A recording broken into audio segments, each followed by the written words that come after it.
Hari ini, mari kita mengambil masa untuk pelajari firman Tuhan di bawah tajuk Harapan Manusia. Kini, semua manusia berada dalam situasi yang buruk, menderita daripada penyakit yang disebabkan oleh virus yang membawa maut. Selain itu, terdapat banyak bencana alam berlaku juga. Bahkan pada musim panas yang lalu, terdapat kerosakan yang amat besar di Korea yang disebabkan oleh taufan dan banjir. Tahun ini nampaknya terdapat lebih banyak bencana alam berbanding tahun-tahun sebelumnya. Di Amerika, 10,000 atau lebih petir menyebabkan kebakaran besar di pegunungan California. Hampir mustahil untuk memadamkan api, walaupun ahli bomba yang tidak terhitung telah dihantar dari seluruh negara. Dilaporkan bahawa kebakaran mungkin tidak dapat dikawal, sehingga turun salji tahun ini. Selain itu, taufan yang lebih kuat berbanding sebelum ini telah melanda pantai timur. Memandangkan banyak bencana alam dan penyakit berlaku secara berterusan, ekonomi terjejas teruk. Orang yang bekerja untuk mendapat gaji harian khawatir akan makanan harian, memandangkan mereka tidak dapat bekerja. Semua masalah ini telah menjadi faktor mungkin dan bahkan menyebabkan rusuhan. Melihat berita dunia, masa depan manusia agak suram. Ia juga disiarkan bahawa sel coronavirus bertahan walaupun ditusuk jarum mikroskopik sehingga 100 kali. Ini sama seperti seseorang masih hidup tanpa sebarang kecederaan, walaupun telah ditusuk lembing 100 kali. Mereka bahkan cuba memanaskan coronavirus sehingga lebih daripada 90 darjah Celsius, tetapi virus itu tidak terjejas sama sekali. Orang tertanya-tanya, dapatkah manusia menyingkirkan COVID-19 sepenuhnya?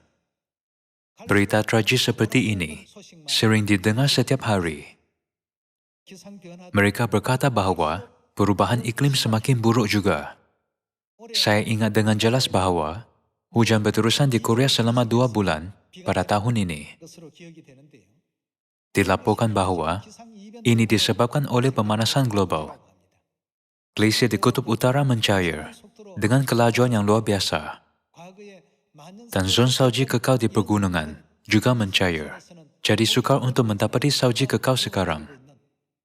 Dilaporkan bahawa bumi kehilangan fungsi pengawas sediaannya yang mengawal suhu. Oleh itu, masa depan bumi adalah tidak tentu. Inilah realiti situasi yang kita hadapi sekarang. Namun, bukankah kita mempunyai Tuhan Bapa dan Tuhan Ibu yang merupakan harapan manusia? Bagaimana jika kita tidak mempunyai Tuhan Bapa dan Tuhan Ibu dalam kehidupan kita? Apakah jenis kehidupan yang akan kita jalani sekarang?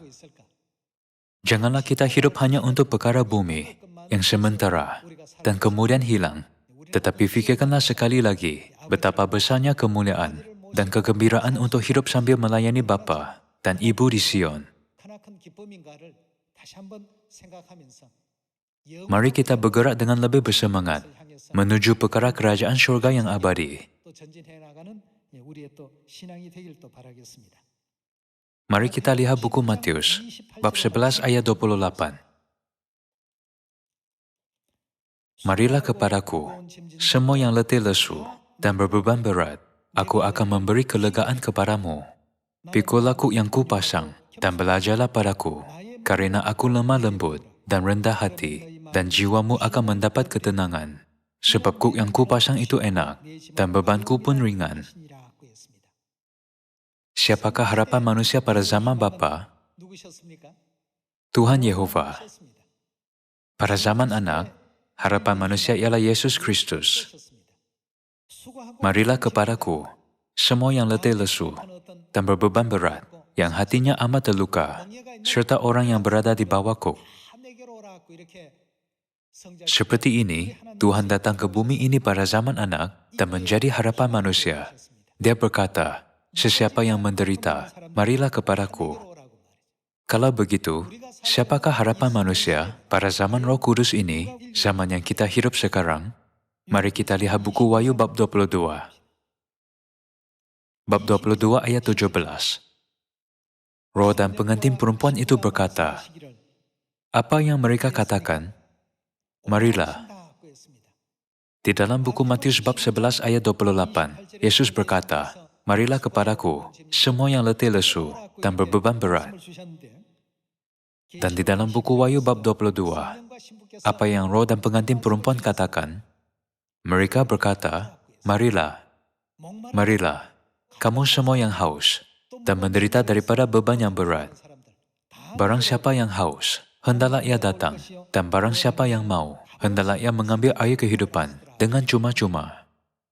Pada zaman Roh Kudus ini, kita mesti berharap kepada roh dan pengantin perempuan sahaja. Perkara di bumi ini hilang selepas masa yang singkat.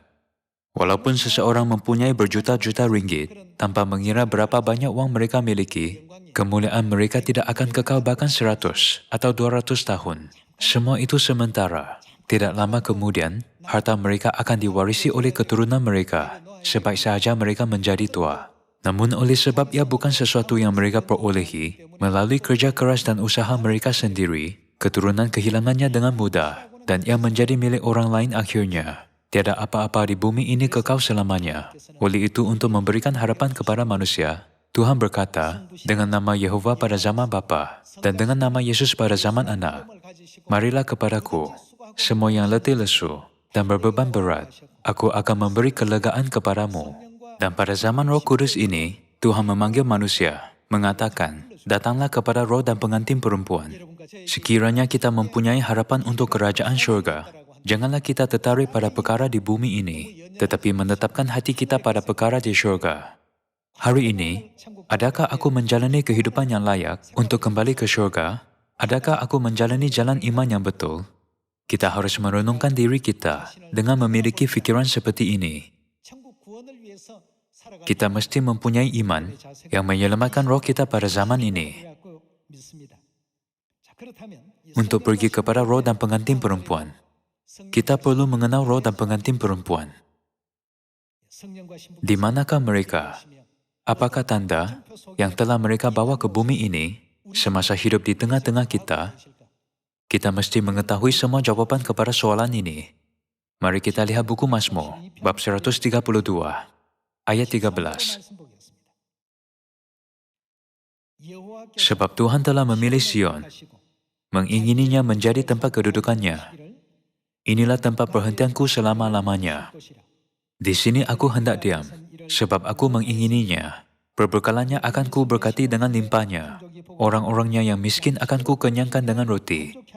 Imam-imamnya akan ku kenakan pakaian keselamatan.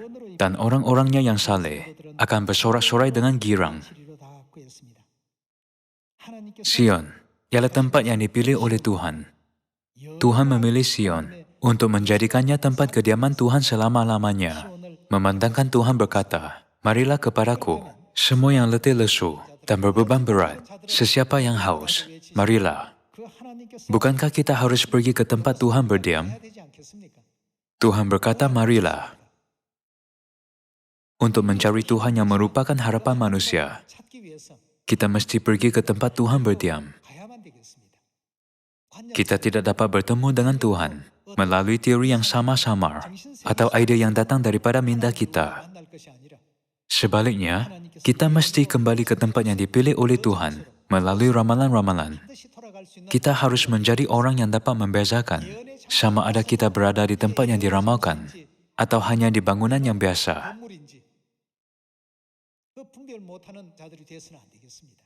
2000 tahun yang lalu, Yesus memasuki Yerusalem, menunggang keldai. Ini telah diramalkan di dalam buku Zakaria bab 9. Orang yang berjalan di hadapan dan di belakang Yesus berseru-seru, Hosana, diberkatilah dia yang datang dengan nama Tuhan. Mereka memuji Yesus dan membentangkan jubah di atas jalan untuk dia. Banyak orang memuji dia. Namun, orang yang hadir tidak menyadari bahawa keldai yang Yesus tunggang telah diramalkan. Mereka tidak menyadari fakta bahwa pekerjaan yang Yesus lakukan adalah untuk memenuhi sebahagian ramalan. Mereka tidak memahami maupun menyadari bahwa mereka berada di tempat yang diramalkan. Hari ini, kita bertemu dengan Tuhan yang merupakan harapan manusia. Walau bagaimanapun, ada orang yang membazirkan masa mereka tanpa menyadari betapa mengagumkan pertemuan dengan Tuhan. Apakah yang Alkitab beritahu kita tentang tempat Tuhan, yaitu harapan manusia berdiam? Alkitab berkata bahwa tempat itu Sion. Sion ialah tempat kediaman Tuhan buat selama-lamanya. Jika kita ingin bertemu dengan Tuhan, kita mesti pergi ke Sion dan mencari Tuhan di sana. Untuk bertemu dengan Tuhan, yang merupakan masa depan dan harapan semua manusia, tempat yang kita mesti pergi ialah Sion. Mari kita lihat buku Yesaya bab 33. Bab 33 ayat 20. Pandanglah Sion, kota pertemuan raya kita. Matamu akan melihat Yerusalem, tempat kediaman yang aman, kemah yang tidak berpindah-pindah. Kota pertemuan raya kita disebut sebagai apa? Secara ramalan, ia disebut Sion, gereja yang menyambut perayaan Tuhan. Tempat perayaan-perayaan disambut, dan tempat orang yang menyambut perayaan akan berkumpul, ialah Sion. Pada ketika ini, kita semua berkumpul bersama di tempat yang diramalkan, yaitu tempat Tuhan berdiam. Anda semua telah datang ke tempat ini untuk mencari dan menemui Tuhan yang merupakan harapan manusia. Adakah itu benar? Tuhan berkata Dia akan bersama dengan kita di Sion buat selama-lamanya. Dan kita berada di Sion sekarang, tempat Tuhan menyertai kita. Marilah menyambung dengan ayat 21. Di situ merujuk ke mana? Sion. Kita akan melihat betapa mulia Tuhan kita. Seperti tempat yang penuh sungai dan aliran yang lebar. Perahu dayung tidak melaluinya, dan kapal besar tidak menyeberanginya. Sebab Tuhan ialah hakim kita. Tuhan ialah yang memberi hukum bagi kita. Tuhan ialah Raja kita. Dia akan menyelamatkan kita. Tali-talimu sudah kendur. Tidak dapat mengikat tegot yang layak di tempatnya. Tidak dapat membentangkan layar. Pada waktu itu orang akan membagi-bagi rampasan banyak-banyak. Dan orang-orang lumpuh akan menjarah-jarahan. Tidak seorang pun yang tinggal di situ akan berkata, aku sakit. Dan semua penduduknya, orang yang tinggal di Sion, akan diampuni kesalahannya. Mereka semua akan menerima pengampunan dosa. Oleh itu, semua manusia mesti berharap hanya kepada Tuhan. Kehidupan kita adalah pendek dan berlalu dengan pantas. Kelihatannya kita berumur 20-an kemarin, tetapi kita berumur 30-an sekarang. Kelihatannya kita berumur 30-an kemarin, tetapi kita berumur 40-an sekarang. Kelihatannya kita berumur 40-an kemarin, tetapi kita berumur 50-an, 60-an dan 70-an sekarang. Kehidupan kita berlalu dalam waktu singkat. Segala sesuatu berlalu dengan begitu pantas. Ini realiti kehidupan kita. Orang adalah seperti budak lelaki yang mengejar pelangi setiap hari untuk menangkapnya dalam cerita dongeng. Budak lelaki akan berkata, pelangi di atas gunung itu, jadi aku hanya perlu sampai ke gunung itu untuk mencarinya. Jadi dia akan berlari, tetapi kemudian pelangi itu di atas lautan. Kemudian dia akan berkata dalam hatinya, aku hanya perlu sampai ke lautan untuk menangkap pelangi. Dia berlari ke arah pelangi sepanjang hidupnya, tetapi dia tidak pernah berjaya menangkapnya. Bukankah Tuhan sudah berkata di dalam buku Pengkhotbah bab 1 ayat 1 bahwa kita tidak dapat menangkapnya? Ada tertulis, kesia-siaan semata-mata, segala-galanya hanya sia-sia. Kita mesti berharap kepada kerajaan syurga yang abadi. Bukankah ini sebabnya Tuhan menyediakan dunia yang abadi untuk kita, tempat kita tidak menua, dan tidak ada kematian, kesakitan, duka cita, kesedihan lagi? Kita mesti meletakkan harapan kita pada syurga. Tetapi kadangkala kita ragu-ragu dan meletakkan harapan kita pada bumi ini. Kita jatuh ke dalam kesedihan dan penderitaan dengan mudah. Kalian semua, janganlah kita mengejar perkara bumi ini hanya kerana itu adalah kelihatan pada mata kita. Pertimbangkan pelangi yang kita dapat lihat tetapi tidak dapat tangkap. Inilah sebabnya Tuhan menyuruh penulis buku pengkhotbah menulis seperti berikut. Kesia-siaan semata-mata. Kata pengkhotbah, kesia-siaan semata-mata. Segala-galanya hanya sia-sia. Apakah keuntungan yang diperoleh manusia? Atas segala jerih payahnya di bawah matahari, keturunan terus silih berganti. Namun dunia ini tetap ada. Mulai saat ini, manusia mesti berharap kepada Tuhan yang benar-benar wujud dan yang kita dapat temui.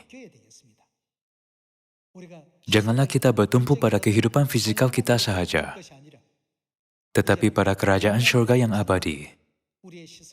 Kita perlu menyadari dengan penuh, serta mengharapkan Tuhan yang telah datang ke bumi ini untuk mengampunkan dosa kita. Penting sekali bagi kita mencari Dia dan bertemu dengannya.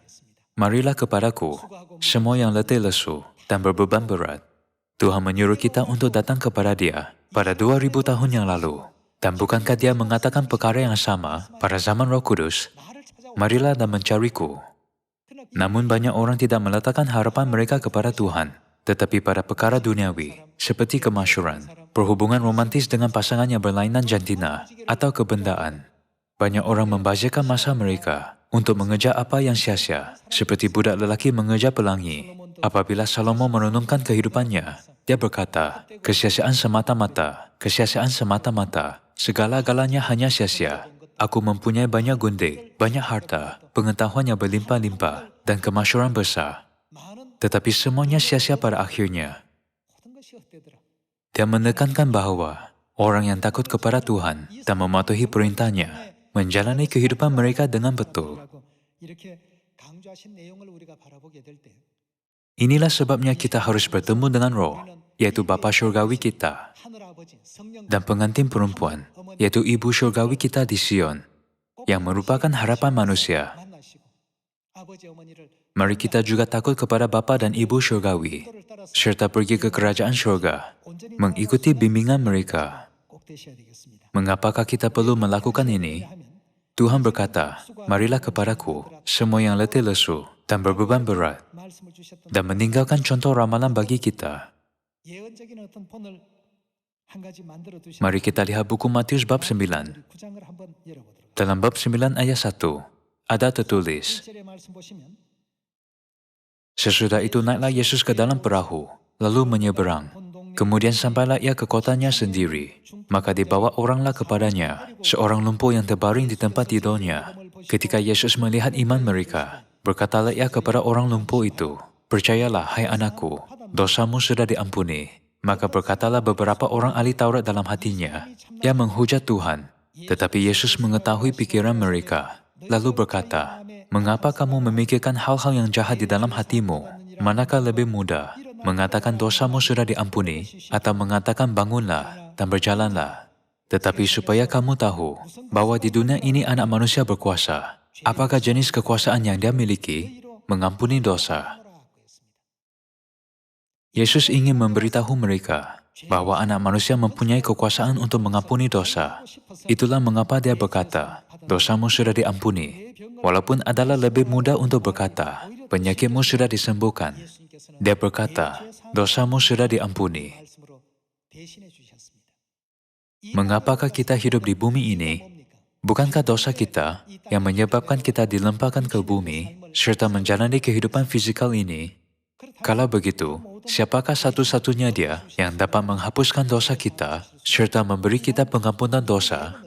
Hanyalah Tuhan. Tuhan ialah harapan semua manusia. Kita hidup di bumi ini bukan untuk mencari uang, menikmati kemasyhuran, atau untuk memperoleh lebih banyak pengetahuan daripada yang lain. Walaupun seseorang telah mengumpulkan semua pengetahuan di bumi ini, ia tidak dapat dibandingkan dengan apa yang ada di syurga. Itulah mengapa Salomo berkata, kesia-siaan semata-mata, segala-galanya hanya sia-sia. Walaupun dia memiliki hikmat yang hebat, kekayaan, kekuasaan, dan kemasyhuran, ia bermaksud bahawa semuanya bukan apa-apa pada akhirnya. Namun, orang yang dilahirkan di bumi ini masih menjalani jalan itu, mengejar perkara-perkara ini, kerana mereka belum menyadari bahawa semua itu sia-sia. Kalian semua, kita telah datang kepada Tuhan, harapan manusia, dengan menjawab panggilannya. Kita mesti berbangga dengan fakta bahwa kita telah datang kepada Tuhan dan berdiam di Sion. Kita menjalani kehidupan yang paling mulia dan terbaik antara semua manusia. Matlamat kita adalah untuk hidup di syurga. Jika kehidupan kita di bumi ini berakhir, ia bukan bermaksud bahwa keseluruhan kehidupan kita berakhir. Tuhan bermaksud, tolong faham bahwa walaupun aku dalam badan dan dikenali sebagai anak lelaki tukang kayu, aku ialah Dia yang mempunyai kekuasaan untuk mengampunkan dosamu. Cerita yang sama tertulis di dalam buku Injil Lukas juga. Mari kita lihatnya. Buku Lukas bab 5 ayat 17. Pada suatu hari ketika Yesus mengajar, ada beberapa orang Farisi dan ahli Taurat duduk mendengarkannya. Kuasa Tuhan menyertai dia, sehingga ia dapat menyembuhkan orang sakit. Lalu datanglah beberapa orang mengusung seorang lumpuh di atas tempat tidur. Mereka berusaha membawa dia masuk dan meletakkannya di hadapan Yesus. Karena mereka tidak dapat membawanya masuk berhubung dengan banyaknya orang di situ. Naiklah mereka ke atap rumah, lalu membongkar atap itu dan menurunkan orang itu dengan tempat tidurnya ke tengah-tengah orang banyak tepat di depan Yesus. Ketika Yesus melihat iman mereka, berkatalah ia, "Hai saudara, dosamu sudah diampuni." Tetapi ahli-ahli Taurat dan orang-orang Farisi berpikir dalam hatinya, siapakah orang yang menghujat Tuhan ini? Siapa yang dapat mengampuni dosa selain daripada Tuhan sendiri? Akan tetapi Yesus mengetahui pikiran mereka, lalu berkata kepada mereka, "Apakah yang kamu pikirkan dalam hatimu? Manakah lebih mudah, mengatakan dosamu sudah diampuni, atau mengatakan bangunlah dan berjalanlah? Tetapi supaya kamu tahu bahwa di dunia ini anak manusia berkuasa mengampuni dosa." Saudara-saudari, kini orang menganggap Yesus sebagai seorang yang sangat luar biasa. Namun pada zaman itu, dia tidak dilayan dengan cara yang berbeza daripada orang lain. Dia datang dalam badan dan berada dalam situasi yang sama seperti orang lain. Orang bertanya pada masa itu, bukankah bapaknya seorang tukang kayu? Dan bukankah dia anak kepada Maria? Semua saudaranya tinggal di sini.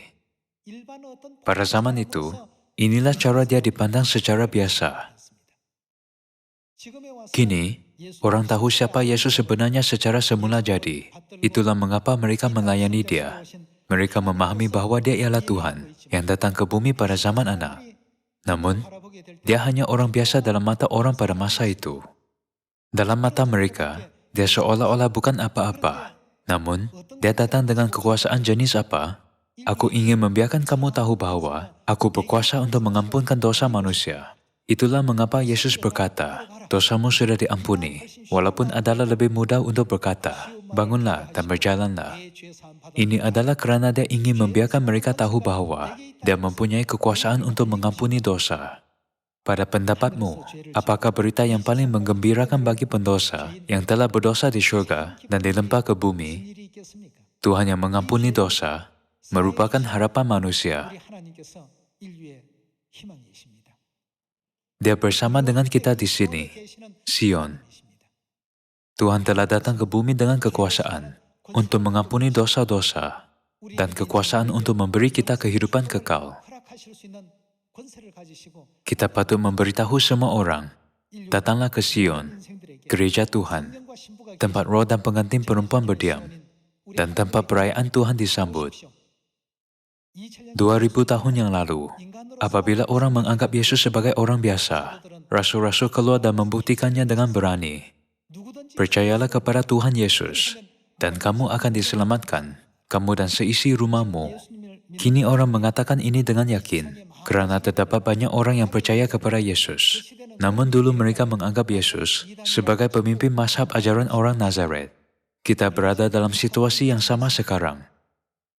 Gereja kita ialah gereja yang didirikan Tuhan, dan kita melayani Tuhan. Gereja ini telah diramalkan, dan ramalan-ramalan dipenuhi melalui gereja ini pada setiap saat. Namun, orang cuma berfikir, mereka memegang sejenis ibadah dan berkumpul di bangunan biasa, tidak ada apa yang istimewa sama sekali. Tuhan bersama dengan kita dan memberi kita pengampunan dosa. Kemana lagi orang di bumi boleh pergi untuk menerima berkat ini? Jika Yesus berkata, dosamu sudah diampuni, maka orang itu adalah paling diberkati di bumi. Kalian semua, harapan manusia ada pada Tuhan kita. Harapan kita bukan vaksin yang dapat menghapuskan COVID-19, bukan pada dokter, bukan pada polisi negara, bukan pada raja atau ahli-ahli politik. Tuhan kita adalah satu-satunya harapan kita. Marilah kepadaku, semua yang letih lesu dan berbeban berat. Roh dan pengantin perempuan berkata, datanglah semua orang. Mereka berkata, datanglah sahaja. Ini adalah kerana harapan manusia, ialah Tuhan. Orang yang mengetahui kebenaran, memahami bahawa masa depan mereka cerah dan gemilang, dengan hidup menurut ayat-ayat Alkitab. Walaupun orang di sekitar kita tidak mengikuti jalan ini, oleh sebab mereka belum mengetahuinya, kita yang telah mendapati jalan kebenaran itu, mesti hidup menurut firman Tuhan. Kita mempunyai Tuhan yang merupakan harapan manusia. Bukankah kita harus berbangga tentang ini? Marilah berbangga banyak tentang ini. Sesiapa yang ingin menerima pengampunan dosa, keselamatan dan pergi ke syurga, mesti datang ke Sion, tempat Tuhan berdiam. Mari kita menjadi orang yang menginjil dengan berani seperti ini. Bukankah gereja kita ialah tempat roh dan pengantin perempuan, yaitu harapan manusia berdiam? Marilah membuktikan Roh Kudus Bapa Ansanghong dan Ibu Syurgawi Yerusalem Baru dan mengisytiharkan dengan yakin kepada semua orang untuk datang ke Sion, tempat mereka berdiam. Saya berharap bahawa kita akan dapat menyelamatkan semua manusia dengan menginjil di Samaria, bahkan sampai ke hujung bumi, dengan kuasa Roh Kudus dalam hati kita. Dengan ini saya tamatkan khotbah hari ini. Terima kasih.